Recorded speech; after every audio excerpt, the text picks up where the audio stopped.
आज़ाद हिंदुस्तान में ये पहली घटना है कि नेपाल भी भारत के आम पब्लिकों पे गोलियों से जवाब देना चालू कर दिया है। और नेपाल और इंडिया की बेटी रोटी का रिश्ता था और उसको भी मोदी जी के द्वारा ख़त्म कर दिया गया। सर हम इंची टेप लेके बैठे हुए हैं कि 56 mm है या सेंटीमीटर है या इंच है।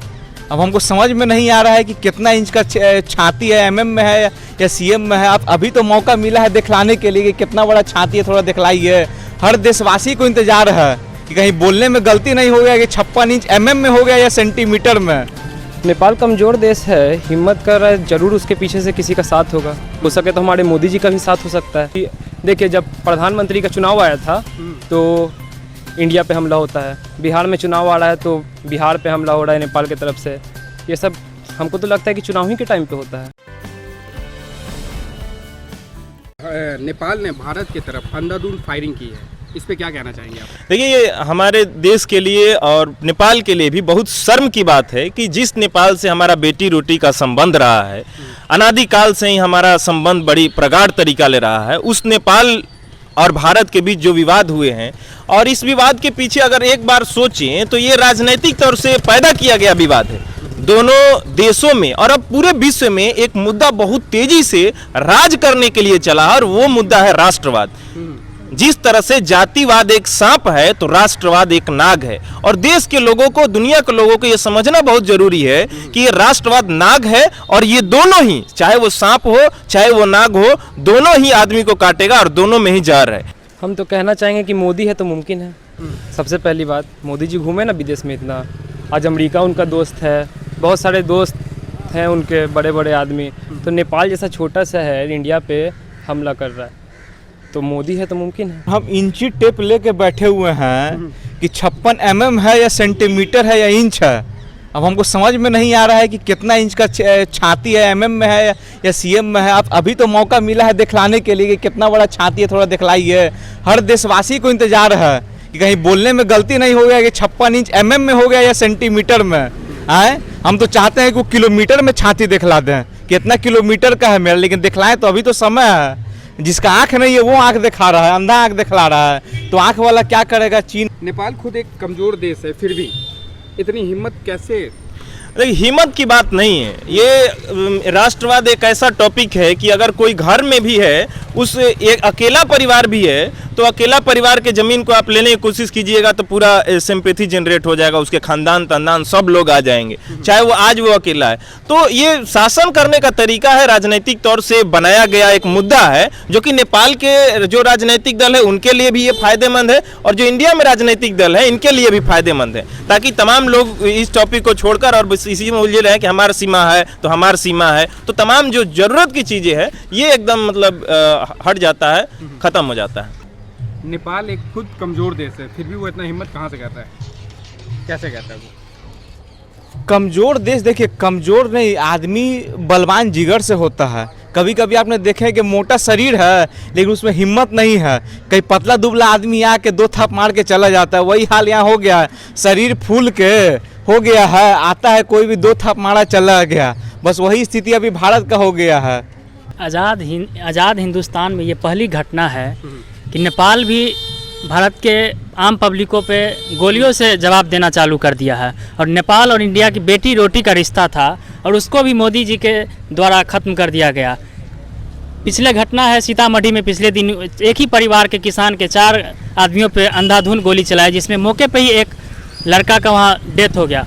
कल की घटना देखिए, क्या वह किसानगंज में गोली चलाई है नेपाली पुलिस ने आम आदमी पे। ये क्या कह रहा है, कहाँ इशारा कर रहे हैं? क्या ये संदेह तो नहीं कर रहे हैं आप कि पुलवामा जैसे घटना करके बिहार में 2020 का चुनाव है, आप उस ओर तो नहीं ले जा रहे हैं? नेपाल खुद एक कमजोर देश है, फिर भी वो इतनी हिम्मत कैसे कर रहा है?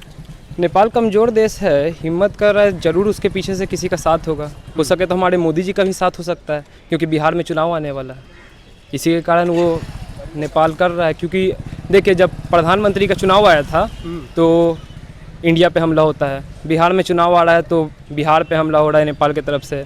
ये सब हमको तो लगता है कि चुनाव ही के टाइम पे होता है, उसके पहले या बाद में तो नहीं होता ये।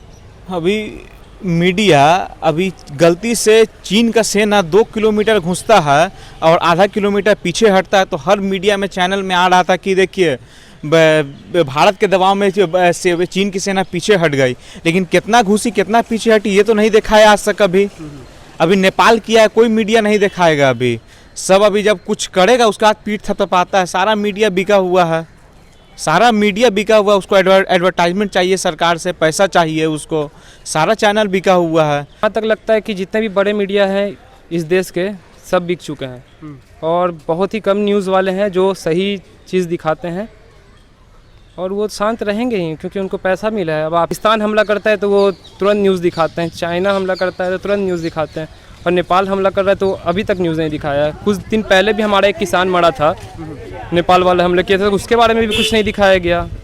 अब वही जानते होंगे कि किससे पैसा लेके खाए हैं या क्या। मीडिया की व्यवस्था इतनी है कि वो अपनी रोजी रोटी में उलझ गया है। अब इतने सारे चैनल हैं, अब इतने सारे लोग हैं कि उसको ऐड नहीं मिलता है, और जब तक मतलब भजन बिना भोजन भजन न हो ही है गोपाला, तब भोजन के लिए दिक्कत हो गया है, तो भजन कहाँ से होगा। और जिसका भोजन करेंगे उसका भजन करेंगे। तो वही बात है कि अब सरकार ऐड नहीं देगी अगर हम सरकार के खिलाफ बोलेंगे तो एक चैनल होने के नाते, एक अखबार होने के नाते उसकी व्यवस्था है कि वो सरकार की हितों की बात लिखे और बोले।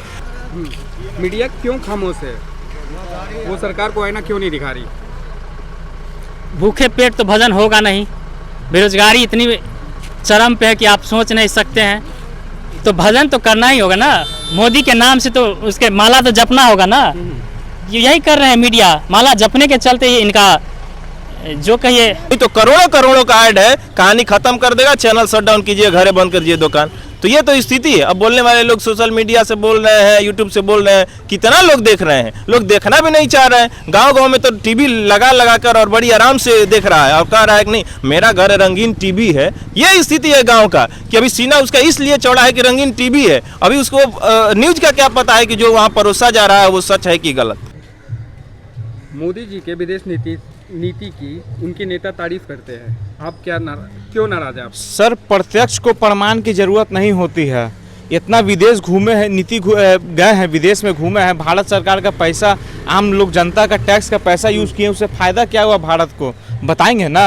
अब नीति हम यहाँ गए हैं, अब बोलते हैं कि वहाँ हम निवेश लेके, कहाँ गया निवेश, कुछ बताएंगे। जैसे बिहार का ही देखिए ना, एक छोटा सा एग्जाम्पल। अब उधर देखिए, गाय हमारी माता है नारा है पूरे देश में। यहाँ है कोई बीजेपी का? सारे बीजेपी कितने विधायक, कोई ऐसा है उनका आवाज़ के 4 गाय जो रख के पालते हैं जो रोड पे घूमते थे। चाहे ऑनलाइन ही बात करे, लेकिन वो बात करे सरकार से, नेपाल सरकार से और इंडियन गवर्नमेंट की जल्दी से वार्ता हो, और ताकि हमारे जो बिहार के जो सटे हुए सीमे हैं वहाँ शांति स्थापित हो। हम लोगों का बिहार ऐसा है कि हम लोग सुबह में लोटा उठा के नेपाल चले जाते हैं और फिर नेपाल घूम कर आते हैं। हमारी सीमा ऐसी है, हमारी बेटी रोटी का संबंध रहा है। नेपाल में हम लोग मार्केट करने जाते हैं, वो इंडिया में मार्केट करने आते हैं। लेकिन हालात बिगड़ जाएंगे तो बिहार के तमाम सीमांचल कोसी के जो क्षेत्र हैं वो उसके हालात और उसके जीने के कई मायने बदल जाएंगे और कई चीज़ें खत्म हो जाएगी। इससे नुकसान नेपाल को भी होगा और इससे नुकसान बिहार को सबसे ज़्यादा होगा। काली नदी के उस पानी के लिए जो ब्रिटिश हुकूमत में ही सुगौली का संधि हुआ था 1816 ईस्वी में, उस समय बहुत सारे नेपाल ने अपने पार्ट को लूज किए थे, और ब्रिटिश हुकूमत में